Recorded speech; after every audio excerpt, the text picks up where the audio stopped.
Hello students, welcome to your own channel home study by Govind sir. आपका अपने YouTube channel home study by Govind sir पर स्वागत है। हमारा ज्योमेट्री का टॉपिक रनिंग कंडीशन में। अब ज्योमेट्री के टॉपिक में लास्ट टाइम हम ट्राइंगल्स के रिगार्डिंग सेक्शन जो हमारा सेक्शन है उसको स्टार्ट कर चुके हैं। ट्राइंगल में बहुत सारे कॉन्सेप्ट्स हैं, जिनमें से कुछ कॉन्सेप्ट्स लाइक थ्योरम्स जिनके बेसिस पर क्वेश्चन पूछा जाता है, उनको लास्ट टाइम हमने देखा था। ओके, अब कुछ और इंपॉर्टेंट कॉन्सेप्ट्स जहां से हमारे ट्राइंगल के फॉर्मेट के क्वेश्चंस पूछे जाते हैं ज्योमेट्री में, चलिए उनको देखते हैं। तो ज्योमेट्री में ट्राइंगल के बेसिस पर कुछ स्पेसिफिक क्वेश्चंस बनते हैं, जिनमें से पहले क्वेश्चन का फॉर्मेट ले रहे हैं। ट्राइंगल के अंदर कुछ स्पेसिफिक एंगल्स की वैल्यूज को आइडेंटिफाई करने के लिए क्वेश्चन बनता है। अब वो एंगल्स कैसे फाइंड करने हैं, कौन से एंगल्स हैं, उनका क्या मेथड है, उसको देखते हैं। ट्राइंगल के अंदर कुछ स्पेसिफिक टाइप के एंगल्स की वैल्यूज को आइडेंटिफाई करने के रिगार्डिंग क्वेश्चन बनता है। उनमें से पहला कॉन्सेप्ट देखते हैं। लाइक हमारे पास एक ट्राइंगल है ए बी सी। एक क्वेश्चन बनता है कि अगर इस ट्राइंगल के इंटीरियर एंगल्स अंतः कोण में से कोई से भी दो एंगल्स के बाइसेक्टर्स ड्रॉ कर दिए जाएं। ओके, लेट हमने इस एंगल का बाइसेक्टर ड्रॉ किया, दैट्स द बाइसेक्टर। ऐसे ही बाकी के दोनों में से किसी एक और एंगल का, दो एंगल्स का बाइसेक्टर करना है, तो एक एंगल का बाइसेक्टर ये हो गया, एक और एंगल का बाइसेक्टर लेते हैं, सपोज दिस वन। ये हमने दो एंगल्स के बाइसेक्टर्स लिए। इन दोनों एंगल्स का बाइसेक्टर जिस पर्टिकुलर पॉइंट पर जाकर मिलता है, इस पर्टिकुलर पॉइंट पर बनने वाले एंगल का मेजरमेंट कितने डिग्री का है, ये आइडेंटिफाई करने का क्वेश्चन बनता है। तो इस पर्टिकुलर पॉइंट पर बनने वाले एंगल का मेजरमेंट कितना होगा, उसको आइडेंटिफाई करने का तरीका होता है, इस एंगल का मेजरमेंट होगा 90 प्लस जो दो एंगल्स आपने बाइसेक्ट किए हैं, इसके अलावा जो थर्ड एंगल हमारा बच गया उस एंगल का हाफ ऑफ एंगल ए, ये हमारे थीटा की वैल्यू हो जाती है। इट मींस अगर किसी ट्राइंगल के इंटीरियर एंगल्स का बाइसेक्टर ड्रॉ किया जाए तो इन दोनों बाइसेक्टर्स के इंटरसेक्शन पॉइंट पर बनने वाले एंगल का मेजरमेंट होता है 90 plus half of third angle. Clear? लेकिन अगर हम बाइसेक्टर इंटीरियर एंगल की बजाय एक्सटीरियर एंगल का कर दें, दैट मींस किसी एक पर्टिकुलर पॉइंट से आने वाली दो साइड्स, कोई सी भी दो साइड्स, लाइक हमने इस वाली साइड को आगे एक्सटेंड किया और इस वाली साइड को एक्सटेंड किया, कोई सी भी दो साइड्स को, एक पर्टिकुलर पॉइंट से आने वाली दो साइड्स को अगर बाहर की तरफ एक्सटेंड कर दें तो बाहर ये एक्सटीरियर एंगल बन रहा है, एक ये और एक ये। इन दोनों एक्सटीरियर एंगल्स के अगर बाइसेक्टर्स ड्रॉ कर दिए जाए, अगर इस एंगल का बाइसेक्टर ड्रॉ करना है तो लाइक दिस, हमने इस एंगल का बाइसेक्टर ड्रॉ किया। ऐसे ही इस एंगल का बाइसेक्टर अगर हम कंसीडर करें तो सपोज दिस वन इज, ये इस एंगल का बाइसेक्टर हो गया। तो दोनों बाइसेक्टर जिस पर्टिकुलर पॉइंट पर जाकर मिल रहे हैं, यहां पर बनने वाले एंगल का मेजरमेंट कितना होगा, इसको आइडेंटिफाई करने के रिगार्डिंग क्वेश्चन बनता है।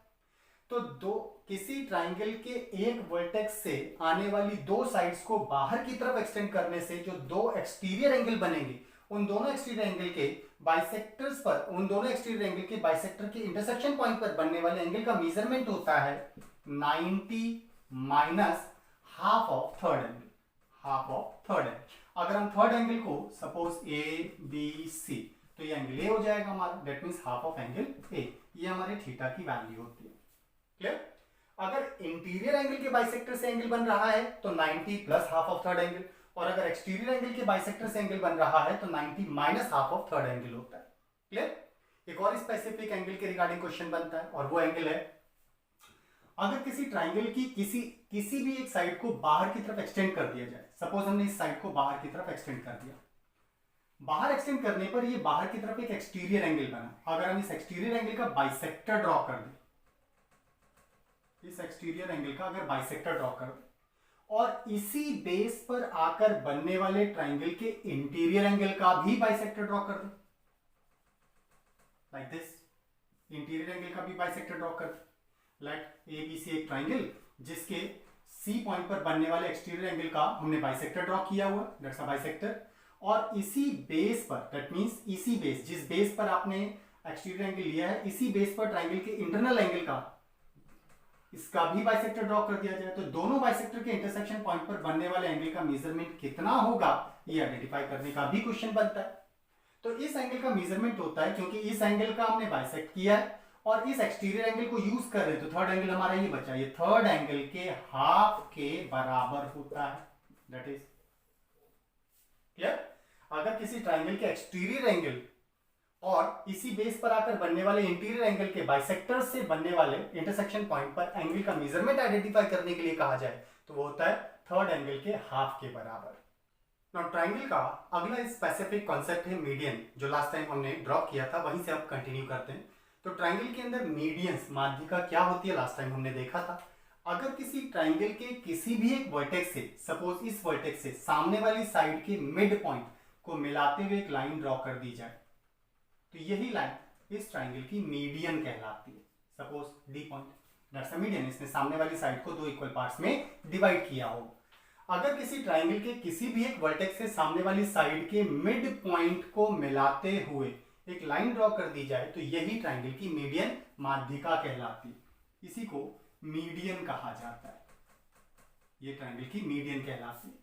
अब मीडियन के रिगार्डिंग बहुत सारे कॉन्सेप्ट्स हैं जहां से क्वेश्चंस बनते हैं, उनमें से कुछ स्पेसिफिक कॉन्सेप्ट्स।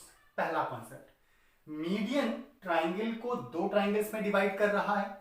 ओके, मीडियन ने ट्राइंगल को दो ट्राइंगल्स में डिवाइड किया, तो मीडियन ने ट्राइंगल को जिन दो छोटे छोटे ट्राइंगल्स में डिवाइड किया है, इन दोनों ट्राइंगल्स के एरियाज आपस में बराबर होते हैं। That's the concept. That means अगर एडी ट्राइंगल की मीडियन है, if AD is median of triangle A B C, अगर एडी ट्राइंगल की मीडियन माध्यिका है तो फिर इसने ट्राइंगल को जिन दो छोटे छोटे पार्ट्स में डिवाइड किया, इन दोनों के एरियाज आपस में बराबर होते हैं। That means median divides the triangle in two equal areas, माध्यिका त्रिभुज को दो बराबर क्षेत्रफलों में बांटती है। That means area of triangle A B D will equal to area of triangle that is A D C.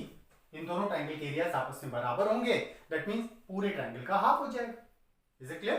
That means median triangle को दो इक्वल एरियाज में डिवाइड करती है। ये मीडियन का एक स्पेसिफिक कॉन्सेप्ट है। क्लियर? इस कॉन्सेप्ट के बेसिस पर भी क्वेश्चंस बनते हैं एग्जाम में। लाइक सपोज एक ट्राइंगल, इस ट्राइंगल में हमने यहां से सामने वाली साइड के मिड पॉइंट को मिलाते हुए एक लाइन ड्रॉ कर दी तो इसकी मीडियन हो जाएगी। अब इस पॉइंट से अगर हम सामने वाली इस साइड के मिड पॉइंट को मिलाते हुए लाइन ड्रॉ कर दें लाइक दिस, तो यहां पर एक दो तीन ट्राइंगल छोटे छोटे बने। क्वेश्चन ये बनता है कि जब हम मीडियंस ड्रॉ कर रहे हैं तो मीडियंस को ड्रॉ करने से जो छोटे छोटे पार्ट्स बने, इनमें से इस छोटे पार्ट और बड़े वाले ट्राइंगल के एरियाज के बीच में क्या रिलेशन है, ये हमारा क्वेश्चन बनता है। Like suppose P Q are, एक ट्राइंगल, हमने क्यू से एक मीडियन ड्रॉ की है लेट एल, और एल से एक मीडियन ड्रॉ की हमने एम। ओके, तो जब हमने क्यूएल मीडियन ड्रॉ की तो इसने ट्राइंगल को दो इक्वल एरियाज में डिवाइड किया होगा पहली मीडियन में। क्लियर? तो पहली मीडियन ने अगर ट्राइंगल को दो इक्वल पार्ट्स में डिवाइड किया तो नीचे वाला पोर्शन पूरे का हाफ हो गया, और इसके बाद फिर इस ट्राइंगल में भी हमने मीडियन ड्रॉ की तो इसने भी हाफ कर दिया, तो हाफ का भी हाफ हो गया। अब इसको ऐसा समझा जा सकता है, ट्राइंगल के अंदर अगर कंटिन्यूअसली मीडियंस ड्रॉ किए जा रहे हैं तो एक छोटे वाले पार्ट का एरिया होता है जितनी मीडियंस हैं उसके हाफ के उतना एक्सपोनेंट कीजिए, हाफ का उतना एक्सपोनेंट कीजिए। हमारे पास दो मीडियंस हैं, दैट्स व्हाई हाफ का exponent of area of triangle P Q are, बड़े वाले ट्राइंगल के एरिया का इतना पोर्शन हो जाएगा एक छोटा वाला part, that means area of triangle L M R. तो एलएमआर ट्राइंगल का जो एरिया होगा, क्योंकि हमने मीडियंस ही ड्रॉ किए हैं, एक मीडियन फिर उस मीडियन के इंटरसेक्शन पॉइंट से साइड पर नेक्स्ट मीडियन, जितने भी मीडियंस ड्रॉ किए जाएंगे उन मीडियंस की एक खास बात होगी कि मीडियंस ओवरऑल कितने ड्रॉ किए गए हम ये देखें। तो एक मीडियन, दो मीडियन, ओके, दो मीडियंस, तो जितना भी मीडियंस है हमारे पास हाफ का एक्सपोनेंट उतना रखिए, ओके, और बड़े वाले ट्राइंगल के एरिया से इसका मल्टीप्लाई कर दीजिए, ये एक छोटे पार्ट के एरिया के बराबर हो जाता है। स्मॉलेस्ट पार्ट, जो सबसे छोटा पार्ट है, तो सबसे छोटा पार्ट हमारा ये बनता है, इसके एरिया के बराबर ये हो जाए।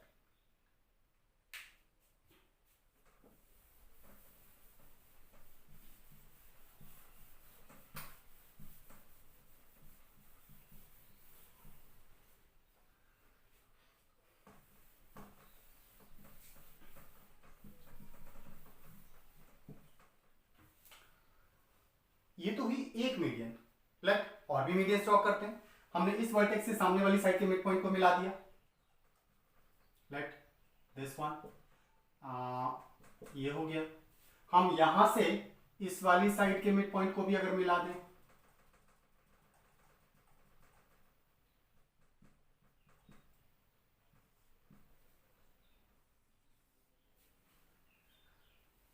एक मीडियन, दो मीडियन और तीन मीडियन, अगर आप ध्यान दें तो तीनों मीडियन एक ही पर्टिकुलर पॉइंट से पास हो रही है। किसी भी ट्राइंगल की तीनों मीडियंस एक सिंगल पॉइंट से पास होती हैं, और जिस पर्टिकुलर पॉइंट से तीनों मीडियंस पास होती हैं उस पर्टिकुलर पॉइंट को कहा जाता है सेंट्रॉइड। इसे कहा जाता है सेंट्रॉइड, केंद्रक कहलाता है। That means intersection point of the medians is known as centroid. माध्यिकाओं के प्रतिच्छेद बिंदु को केंद्रक कहा जाता है। ओके, लेट पॉइंट ओ है। क्लियर? तो किसी ट्राइंगल की तीनों मीडियंस को ड्रॉ करने से तीनों मीडियंस एक ही पर्टिकुलर पॉइंट से पास होते हैं, वो पॉइंट ट्राइंगल का सेंट्रॉइड, केंद्रक कहलाता है। उसे त्रिभुज का केंद्रक कहा जाता है। That means medians of the triangles passes through a single point, a common point that is known as centroid of the triangle. माध्यिकाओं के प्रतिच्छेद बिंदु को त्रिभुज का केंद्रक कहा जाता है। जब हम तीनों मीडियंस को, सेंट्रॉइड के रिगार्डिंग बहुत सारे कॉन्सेप्ट्स हैं, उनको हम बाद में डिस्कस करेंगे। अभी फिलहाल हम एरियाज के रिगार्डिंग बात कर रहे हैं। तो जब हम ट्राइंगल की तीनों मीडियंस को ड्रॉ करते हैं तो ट्राइंगल के 6 छोटे छोटे पार्ट्स बन गए। ओके, ये जो 6 छोटे छोटे पार्ट्स बने, इन सारे 6 के 6 पार्ट्स के एरिया आपस में बराबर होते हैं। That means medians, all the 3 medians of the triangle divide the triangle in 6 equal areas. त्रिभुज की तीनों माध्यिकाएं त्रिभुज को 6 बराबर त्रिभुजों के क्षेत्रफल में बांटती हैं। तो जितने भी ट्राइंगल्स हमारे बने उन सब का एरिया आपस में बराबर है, और जब एक ट्राइंगल के 6 इक्वल पार्ट्स हुए तो कोई सा भी एक पार्ट पूरे ट्राइंगल का कितना हो जाएगा? 1/6 हो जाएगा। सो कोई सा भी एक part, that means area of triangle APAFO, अगर हम ये पार्ट लें, सारे ही पार्ट्स आपस में बराबर होंगे, सारे पार्ट्स आपस में बराबर है। ओके, अगर हम इस वाले पार्ट की बात करें तो इस ट्राइंगल का जो एरिया है वो पूरे ट्राइंगल का area, area of triangle ABC, इस ट्राइंगल के एरिया का 1/6 हो जाएगा। That means each part of the triangle, त्रिभुज का प्रत्येक छोटा वाला खंड पूरे त्रिभुज के 1/6 क्षेत्रफल के बराबर होगा। क्लियर? इस कॉन्सेप्ट के बेसिस पर भी एग्जाम में क्वेश्चन पूछा जाता है। ट्राइंगल की तीनों मीडियंस के नेम्स हमारे पास थे AD, BE and CF। That is AD, BE and CF। Okay, triangle की तीनों मीडियंस हो गई, तो मीडियंस के नेम हमने लिखे हैं। मीडियंस है हमारे पास AB, BE and CF, they are the medians. और ट्राइंगल की तीनों साइड्स की अगर हम बात करें, साइड्स ऑफ द ट्राइंगल, तो ट्राइंगल की साइड्स हैं AB, BC एंड CA। ये तीनों ट्राइंगल की साइड्स हैं। तो ट्राइंगल की तीनों मीडियंस और ट्राइंगल की तीनों साइड्स के बीच में क्या रिलेशन है, उस रिलेशन के बेसिस पर भी एग्जाम में क्वेश्चन पूछा जाता है। इसलिए मीडियंस और साइड्स के बीच का रिलेशन भी हमारे लिए इंपॉर्टेंट है। तो ट्राइंगल की तीनों मीडियंस और तीनों साइड्स के बीच में एक स्पेसिफिक रिलेशन है, और वो रिलेशन आपको याद रखना होगा। रिलेशन है तीनों मीडियंस के स्क्वायर्स के सम का 4 टाइम्स। तीनों मीडियंस के स्क्वायर्स के सम का 4 टाइम्स। तीनों साइड्स के स्क्वायर्स के सम के 3 टाइम्स के बराबर होता है। That's the relation. It means तीनों मीडियंस के स्क्वायर्स के सम का 4 टाइम्स तीनों साइड्स के स्क्वायर्स के सम के 3 टाइम्स के बराबर होता है। ऐसे में हम तीनों मीडियंस और तीनों साइड्स ओवरऑल 6 वैल्यूज में से अगर 5 वैल्यू दे दी जाए तो 6 को इजीली फाइंड आउट कर सकते हैं। और अगर साइड्स देकर हमसे मीडियन आइडेंटिफाई करने के लिए कहा जाता है तो फिर हमने लास्ट क्लास में पढ़ा था Apollonius theorem. Apollonius theorem triangle की तीनों साइड्स और ट्राइंगल की किसी एक मीडियन के बीच में रिलेशन को एस्टैब्लिश करता है। ओके, रिलेशन क्या था? दो साइड्स के स्क्वायर्स का सम मीडियन के स्क्वायर और थर्ड साइड के हाफ के स्क्वायर के सम के डबल के बराबर होता है। ये अपोलोनियस थ्योरम लास्ट क्लास में हमने पढ़ा था। अगर किसी का मिस हुआ तो प्रीवियस लेक्चर को आप देख सकते हैं। ओके, तो मीडियन के लेंथ को आइडेंटिफाई करने का क्वेश्चन भी एग्जाम में पूछा जाता है, और तीनों साइड्स और तीनों मीडियंस के बीच में relation directly as it is पूछा गया रिलेशन। अभी तक के हमारे सारे कॉन्सेप्ट्स सिंगल ट्राइंगल के लिए थे, लेकिन अगर ट्राइंगल्स एक से ज्यादा हुए, एक से ज्यादा ट्राइंगल्स हों, मतलब 2 ट्राइंगल्स, 3 ट्राइंगल्स, तो फिर उनके बीच में कुछ स्पेसिफिक कॉन्सेप्ट्स हैं। डिपेंडिंग ऑन ट्राइंगल्स कैसे हैं। अगर हम दो ट्राइंगल्स की बात करें और दोनों ट्राइंगल्स बिल्कुल आइडेंटिकल शेप एंड साइज के हों, बिल्कुल आइडेंटिकल शेप एंड साइज के, तो ऐसे ट्राइंगल्स को कहा जाता है कॉन्ग्रुएंट ट्राइंगल्स। ओके, सर्वांग सम त्रिभुज कहा जाता है। दैट मीन्स इसकी तीनों साइड्स के बराबर, इसके करस्पॉन्डिंग एंगल्स इसके करस्पॉन्डिंग एंगल्स के बराबर होंगे। ओवरऑल ट्राइंगल की जो 6 वैल्यूज हैं वो 6 की 6 वैल्यूज दूसरे ट्राइंगल की 6 करस्पॉन्डिंग वैल्यूज के बराबर होंगे।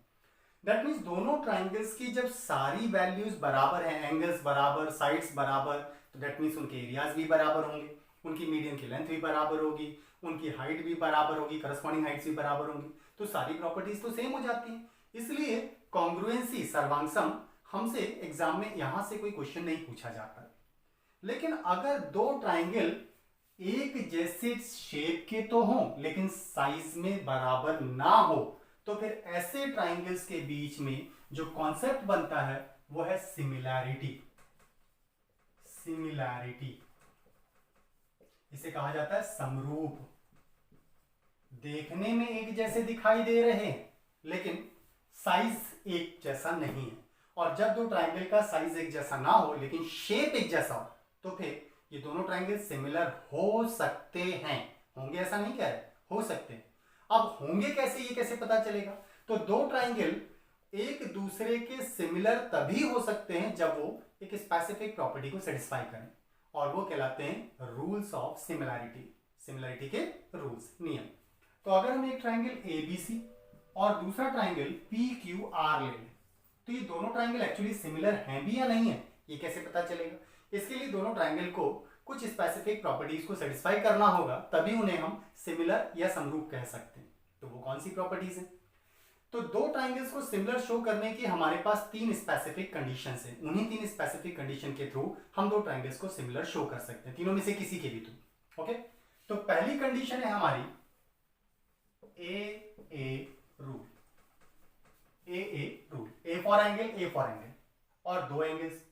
ओके, अगर एक ट्राइंगल के कोई से भी दो एंगल्स को आप दूसरे ट्राइंगल के कोई से भी दो एंगल्स के बराबर दिखा देते हैं तो दोनों ट्राइंगल्स सिमिलर हो जाएंगे। क्लियर? कोई से भी दो एंगल्स, अगर इस ट्राइंगल के कोई से भी दो एंगल्स को आपने इस ट्राइंगल के कोई से भी दो एंगल्स के बराबर दिखा दिया तो दोनों ट्राइंगल सिमिलर। दो ही क्यों, तीन क्यों नहीं? एक्चुअली ट्राइंगल के दो एंगल्स अगर आपस में बराबर हैं तो तीसरा अपने आप बराबर हो जाएगा, इसलिए शो करने की जरूरत नहीं रह जाती। दैट्स व्हाई सिमिलैरिटी का रूल डबल ए है, ट्रिपल ए नहीं। ओके, तो डबल ए, दो एंगल्स के थ्रू ही हम सिमिलर शो कर सकते हैं। सपोज इस ट्राइंगल का एंगल ए उस वाले ट्राइंगल के एंगल पी के बराबर है, फर्स्ट एंगल हो गया। एक और एंगल चाहिए हमें, लेट इस ट्राइंगल का एंगल सी उधर वाले ट्राइंगल के एंगल आर के बराबर है। ओके, तो ये हमने दो एंगल्स बराबर दिखा दिए, तो बाय ए रूल दोनों ट्राइंगल सिमिलर हो जाएंगे। अब दोनों ट्राइंगल सिमिलर, तो पहले ट्राइंगल का नेम आप किसी भी सीक्वेंस में लिखिए, डजंट मैटर। आप पहले ट्राइंगल का नेम क्या लिख रहे हैं इससे कोई फर्क नहीं पड़ता। तो पहले ट्राइंगल का नेम हमने ABC लिख दिया, लेकिन दूसरे ट्राइंगल का नेम इसके करस्पॉन्डिंग पार्ट्स के सीक्वेंस में होना चाहिए। दैट्स कंपल्सरी, ये जरूरी है। ओके, इसके जो भी समरूप पार्ट्स हैं, भाग हैं, उन्हीं के क्रम में होना चाहिए दूसरा ट्राइंगल। तो सिमिलैरिटी के सीक्वेंस में होना जरूरी है, अदरवाइज हमारे आगे जो हम कंक्लूजन निकालेंगे वो गलत हो जाएंगे। तो अब ये कैसे पता चलेगा? तो ऐसे में जो आप कंडीशंस यूटिलाइज कर रहे हैं उन्हीं कंडीशन के थ्रू हम नेम इजीली लिख सकते हैं। जैसे पहले ट्राइंगल का नेम आपने ABC लिखा, तो दूसरे ट्राइंगल का नेम में इसमें से जो जो पार्ट आपने यूज किए हैं उनको उसी प्लेस पर प्लेस करते जाइए। जैसे A P के बराबर है तो फर्स्ट पार्ट पोजीशन पर आपने A रखा है, तो यहाँ फर्स्ट पोजीशन पर A के बराबर P को प्लेस कर दें। यहाँ C को R के बराबर दिखाया, C थर्ड पोजीशन पर है, तो इसका मतलब यहाँ जो ट्राइंगल का नेम लिखेंगे उसमें थर्ड पोजीशन पर R आएगा, तो मिडिल हो जाएगा Q। ये दोनों सिमिलर होंगे, और सिमिलैरिटी का सिंबल होता है दिस वन। ये सिमिलैरिटी का सिंबल है, समरूप का चिन्ह कहलाता है। That means triangle ABC is similar to triangle PQR। Clear? ये दोनों ट्राइंगल हमारे सिमिलर हो जाएंगे बाय द रूल AA। तो A रूल के थ्रू, क्या है A रूल? अगर आपने एक ट्राइंगल के कोई से भी दो एंगल्स को दूसरे ट्राइंगल के दो एंगल के बराबर दिखा दिया है तो दोनों ट्राइंगल सिमिलर हो जाते हैं। और सिमिलैरिटी में सीक्वेंस मैटर करता है, इसलिए जिन कंडीशंस को यूज कर रहे हैं उन्हें यूटिलाइज करके नेम लिखिए, गलत नहीं होगा। अब जो कंक्लूजन आप निकालेंगे वो सारे सही होंगे। Clear? That was the first condition. चलिए सेकंड कंडीशन देखते हैं। सिमिलैरिटी की सेकंड कंडीशन है SAS रूल। SAS रूल क्या है? S for side, A for angle, S for side, दो साइड्स। सिमिलैरिटी में कम से कम दो साइड होनी चाहिए, सिंगल साइड का कोई रूल हमारे पास नहीं। ओके, कम से कम 2 साइड्स होनी चाहिए। अब ऐसे में अगर हम एस के थ्रू देखें तो साइड्स का क्या रोल होता है, यहां साइड्स की लेंथ आपस में बराबर तो है ही नहीं, तो फिर साइड का क्या रोल। एक्चुअली जब भी सिमिलैरिटी में साइड्स का नेम आएगा, साइड्स को यूटिलाइज करेंगे हम कंडीशन में, तो फिर साइड्स की लेंथ बराबर नहीं दिखाते बल्कि साइड्स की लेंथ का रेशियो बराबर दिखाया जाता है। क्लियर। और अगर साइड्स की लेंथ का रेशियो बराबर दिखाना है तो कम से कम 2 साइड्स होनी चाहिए, तभी तो हम रेशियो को बराबर दिखा सकते हैं। रेशियो 2 से ज्यादा भी आपस में बराबर हो सकते हैं, इसलिए मिनिमम 2 साइड्स की कंडीशन बनती है। अब एस कंडीशन क्या है, चलिए इसको देखते हैं। साइड, तो इस ट्राइंगल की कोई सी भी एक साइड, सपोज हमने साइड ए बी, और ए बी साइड की corresponding side suppose second triangle में हम ले रहे हैं पी क्यू। ओके, तो ए बी का अपनी करस्पॉन्डिंग साइड पी क्यू के साथ रेशियो वही होना चाहिए जो दूसरी साइड का। लेट इसकी साइड बीसी लेते हैं सेकंड साइड, तो बीसी की करस्पॉन्डिंग साइड हम क्यू आर ले रहे हैं, तो बीसी की करस्पॉन्डिंग साइड। अब एक बात और याद रखिएगा, सिमिलैरिटी शो करते समय अगर आप इस ट्राइंगल की साइड का नेम ऊपर लिखते हैं तो हर बार इसी ट्राइंगल की साइड के नेम को ऊपर रखना होगा, अदरवाइज कंडीशन गलत हो जाएगी। क्लियर। नाउ इस वाले ट्राइंगल की साइड ए बी ऊपर थी, तो इसी ट्राइंगल की साइड बीसी को हमने ऊपर रखा, डिवाइडेड बाय इसकी करस्पॉन्डिंग साइड क्यू आर, तो 2 साइड्स का रेशियो आपस में बराबर हो, पहली कंडीशन एस एस। अब ए अगर आप ध्यान दें तो दोनों साइड्स के बीच में, तो जिन 2 साइड्स को आप सिमिलैरिटी की कंडीशन में रेशियोज बराबर करके शो कर रहे हैं, ठीक उन्हीं दोनों साइड्स के बीच का एंगल चाहिए हमने ए बी और बीसी लिया, तो ए बी और बीसी का बीच का एंगल चाहिए हमें। It means angle B should be equal to, यहां पर पी क्यू और क्यू आर ली थी तो इनके बीच का एंगल चाहिए हमें angle R Q. It means angle B angle Q के बराबर होना चाहिए और 2 करस्पॉन्डिंग साइड्स का रेशियो आपस में बराबर हो, एंगल वही लेंगे जो दोनों साइड्स के बीच में आता, तो ये हमारी एस की कंडीशन होती। और एस की कंडीशन के थ्रू भी ये दोनों ट्राइंगल हमारे सिमिलर हो गए। ट्राइंगल का नेम किस सीक्वेंस में लिखना है, ये अगेन जब आप साइड्स यूटिलाइज करें तो साइड्स के थ्रू नेम लिखना ज्यादा आसान होता है। आप जिस साइड को पहले ले रहे हैं उस साइड से सेकंड साइड की तरफ मूव कर जाइए, ट्राइंगल का नेम लिखना आसान हो जाएगा। ऐसे दूसरे में भी फर्स्ट ये थी सेकंड ये थी, तो इसका नेम इस सीक्वेंस में लिख लेंगे। So triangle A B C will be similar to triangle P Q R, that is. तो इस तरह से हमारे 2 ट्राइंगल्स एस कंडीशन से सिमिलर हो जाते हैं। क्लियर। तो that was second condition S of similarity.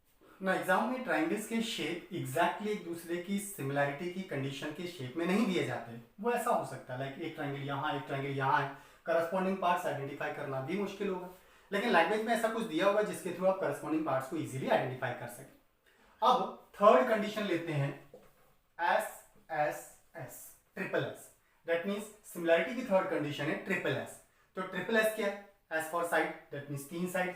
अगर आपने एक ट्राइंगल की तीनों साइड्स को दूसरी ट्राइंगल की तीनों करस्पॉन्डिंग साइड्स के इक्वल दिखा दिया, दैट मींस करस्पॉन्डिंग साइड्स का रेशियो बराबर दिखा दिया, क्योंकि साइड्स जब भी आएंगी तो साइड्स का रेशियो दिखाया जाता है। अगर आपने एक ट्राइंगल की तीनों साइड्स का दूसरे ट्राइंगल की तीनों करस्पॉन्डिंग साइड के साथ रेशियो बराबर दिखा दिया तो दोनों ट्राइंगल सिमिलर हो जाए। ऐसे में इस ट्राइंगल ए बी सी की let first side A B लेते हैं और उस ट्राइंगल की फर्स्ट साइड सपोज ये ले लें पी क्यू ले लें। ओके, तो ए बी का पी क्यू के साथ रेशियो, इस ट्राइंगल की सेकंड साइड हम बी सी ले रहे हैं और उस ट्राइंगल की सेकंड साइड सपोज हमने ली Q R. Now third side A C का उधर की थर्ड साइड पी आर के साथ रेशियो, अगर आपने बराबर दिखा दिया तो ये दोनों ट्राइंगल सिमिलर हो जाए। दैट मींस एक ट्राइंगल की तीनों साइड का सेकंड ट्राइंगल की करस्पॉन्डिंग साइड के साथ रेशियो अगर बराबर दिखा दिया जाए तो बाय एसएसएस रूल दोनों ट्राइंगल सिमिलर हो जाते हैं। क्लियर। अब सिमिलैरिटी में ट्राइंगल्स के नेम्स कैसे लिखे जाएं वो भी मैटर करता है। तो सिमिलैरिटी में ट्राइंगल्स के नेम लिखने के लिए जब आप साइड्स यूटिलाइज करें तो नेम लिखना आसान हो जाता है। किसी भी एक साइड से दूसरी साइड की तरफ मूव करते हुए नेम लिखिए। सपोज हमने फर्स्ट से थर्ड की तरफ मूव करते हुए नेम लिखा, तो फर्स्ट से थर्ड की तरफ ट्राइंगल का नेम हो जाएगा यहां पर A B A C, B A C will be similar to triangle. अब यहां फर्स्ट से थर्ड की तरफ, तो फर्स्ट ये थर्ड ये, तो फर्स्ट से थर्ड की तरफ मूव कर रहे हैं, दैट मींस नेम हो जाएगा Q P R, Q P R. ये दोनों ट्राइंगल सिमिलर हो जाते हैं। क्लियर। तो इस तरह से हम ट्राइंगल्स को सिमिलर शो कर सकते हैं तीन में से किसी भी एक प्रॉपर्टी के थ्रू, बाय ए रूल और बाय एस रूल और by third rule is triple S. तीनों में से किसी भी एक रूल के थ्रू दो ट्राइंगल को सिमिलर शो किया जा सकता है। नाउ अगर हमने दो ट्राइंगल्स को सिमिलर शो कर दिया तो फिर हमें क्या एडवांटेज मिलेगा वहां से हम क्या कंक्लूजन निकाल सकते हैं, इसकी बात करते हैं। तो दो सिमिलर ट्राइंगल्स के अंदर कुछ स्पेसिफिक कंक्लूजन है जहां से क्वेश्चन एग्जाम में पूछा जाता है। कैसे यूटिलाइज करना है, वो कौन सी कंडीशंस हैं, उनको देखते हैं। तो अगर दो ट्राइंगल सिमिलर हैं, if triangle A B C is similar to triangle P Q R, अगर ये दोनों सिमिलर ट्राइंगल हैं तो फिर इनकी करस्पॉन्डिंग साइड्स का रेशियो आपस में बराबर होगा। ये तो अभी हमने कंडीशन में देखा था। दैट मींस डेफिनेटली अगर दो सिमिलर ट्राइंगल है तो इनकी करस्पॉन्डिंग साइड्स का रेशियो बराबर होना चाहिए। Corresponding side, let A B की करस्पॉन्डिंग साइड हम लेते हैं पी क्यू, तो ए बी का पी क्यू के साथ, बी सी की करस्पॉन्डिंग साइड हम ले रहे हैं Q R, and third side A C का करस्पॉन्डिंग साइड पी आर। अगर दो ट्राइंगल सिमिलर हैं तो उनकी करस्पॉन्डिंग साइड्स का रेशियो बराबर होगा। पहला कंक्लूजन हम ये निकाल सकते हैं। ओके, सेकंड कंक्लूजन, अगर दो ट्राइंगल सिमिलर हैं तो फिर इनके करस्पॉन्डिंग एंगल भी बराबर होंगे। Second condition. Okay, that means angle A will equal to corresponding angle P, angle B will equal to angle second triangle का Q, and angle C will equal to angle R. अगर दो triangle similar हैं तो ये basic properties हैं कि उनकी corresponding sides का रेशियो बराबर होगा और उनके करस्पॉन्डिंग एंगल्स आपस में बराबर होंगे। क्लियर? अब सबसे इंपॉर्टेंट कंक्लूजन, क्योंकि यहां से एग्जाम में डेफिनेटली पूछा गया है और कई बार पूछा गया। ओके, तो अगर दो ट्राइंगल सिमिलर हैं तो फिर ऐसे सिमिलर ट्राइंगल्स के areas, that means area of triangle A B C and second triangle का एरिया, तो area of triangle P Q R, दो सिमिलर ट्राइंगल के एरियाज का रेशियो, दो समरूप त्रिभुजों के क्षेत्रफलों का अनुपात इनकी करस्पॉन्डिंग साइड्स के स्क्वायर्स के रेशियो के बराबर होता है। दैट मींस इसकी कोई सी भी एक साइड ले लेते हैं, पहले वाले ट्राइंगल की कोई सी भी एक साइड, तो दूसरे ट्राइंगल की करस्पॉन्डिंग साइड लेंगे, that means P Q are की करस्पॉन्डिंग साइड, संगत भुजा करस्पॉन्डिंग साइड इनके स्क्वायर्स के रेशियो के बराबर होता है। That's the concept.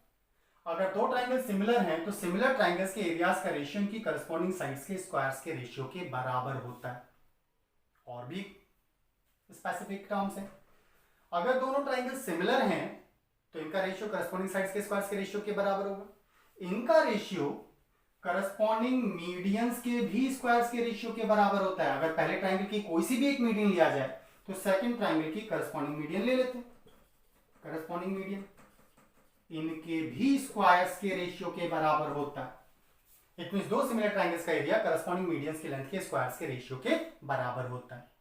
इसके अलावा अगर हम दो सिमिलर ट्राइंगल्स के एरियाज का रेशियो निकाल रहे हैं तो इनका रेशियो इनकी करस्पॉन्डिंग हाइट के भी स्क्वायर्स के रेशियो के बराबर होता है।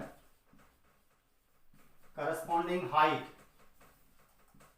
इनके भी स्क्वायर्स के रेशियो के बराबर होता है। दैट मींस दो सिमिलर ट्राइंगल्स का एरिया उनकी करस्पॉन्डिंग साइड्स के स्क्वायर्स के रेशियो के बराबर होता है, उनकी करस्पॉन्डिंग हाइट्स के रेशियो के बराबर होता है, उनकी करस्पॉन्डिंग मीडियंस के स्क्वायर्स के रेशियो के बराबर होता है।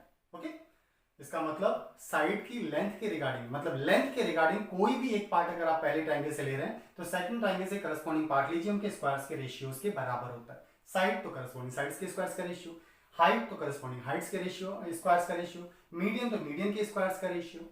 दैट मींस दो सिमिलर ट्राइंगल्स के एरियाज का रेशियो उनकी करस्पॉन्डिंग लेंथ रिगार्डिंग पार्ट्स के स्क्वायर्स के रेशियो के बराबर होता है। ये इंपॉर्टेंट कॉन्सेप्ट है और यहां से प्रीवियस एग्जाम्स में कई बार क्वेश्चन पूछा गया, इसलिए इंपॉर्टेंट पार्ट भी है। ना अगला कॉन्सेप्ट है सिमिलैरिटी इन राइट ट्राइंगल, समरूप त्रिभुज में, सॉरी राइट ट्राइंगल समकोण त्रिभुज में समरूप का नियम। ओके, सिमिलैरिटी इन राइट ट्राइंगल। राइट ट्राइंगल की अगर हम बात करें समकोण त्रिभुज, तो दैट्स द राइट ट्राइंगल। ये एक राइट ट्राइंगल है जिसमें यहां पर 90 डिग्री बन रहा है। लेट ए बी सी, एक right triangle at point B 90 degree. तो in right triangle A B C हमने एंगल बी 90 डिग्री लिया हुआ है।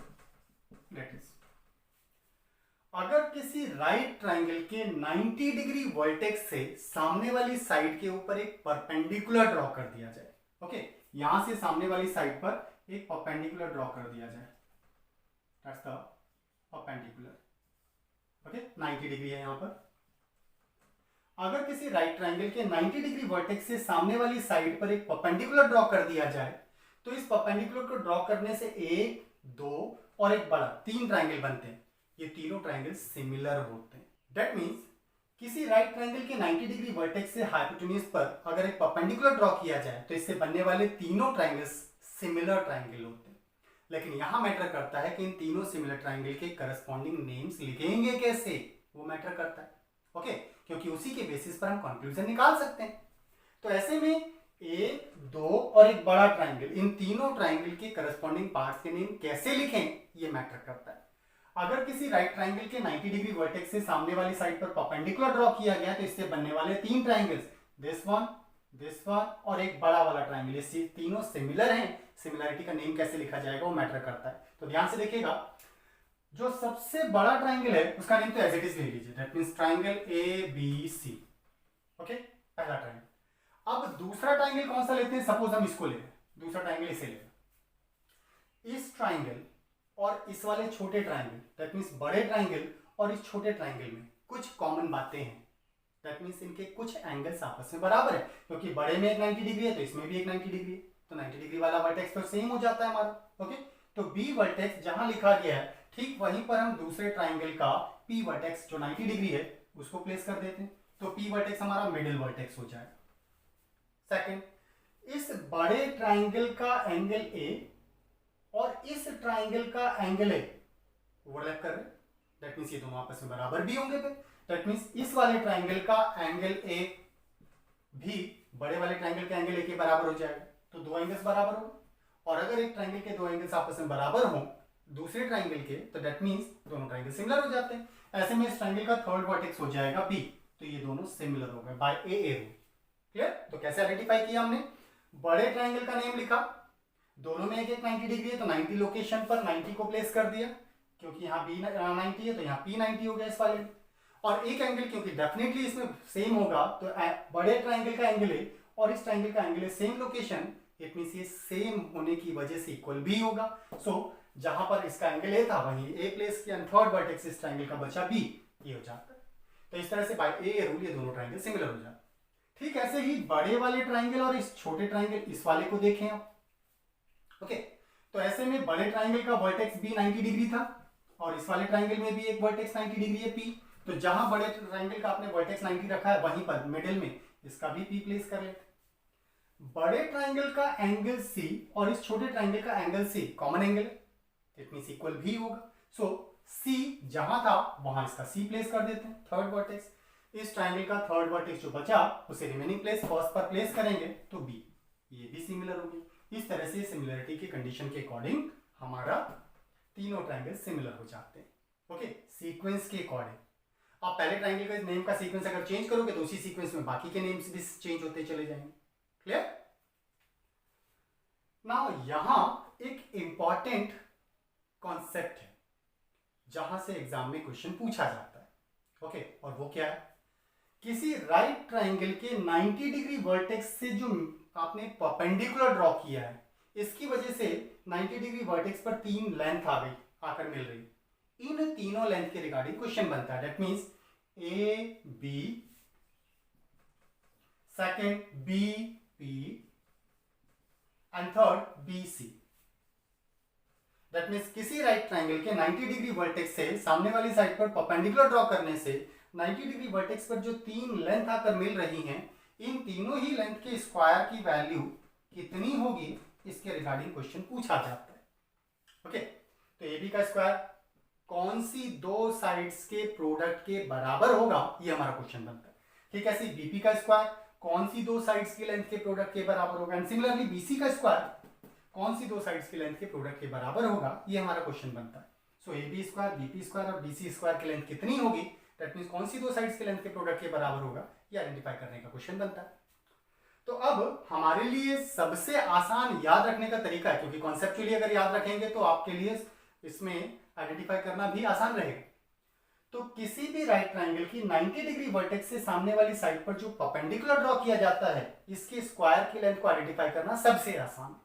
तो इसकी लेंथ कितनी होती है, तो किसी राइट ट्रायंगल के 90 डिग्री वर्टेक्स से सामने वाली साइड पर ड्रॉ किए गए परपेंडिकुलर की लेंथ का स्क्वायर होता है इस साइड ने सामने वाली साइड को दो पार्ट्स में ब्रेक किया है, इन दोनों पार्ट की लेंथ के प्रोडक्ट के बराबर होता है। That means AP into PC, that is AP into PC।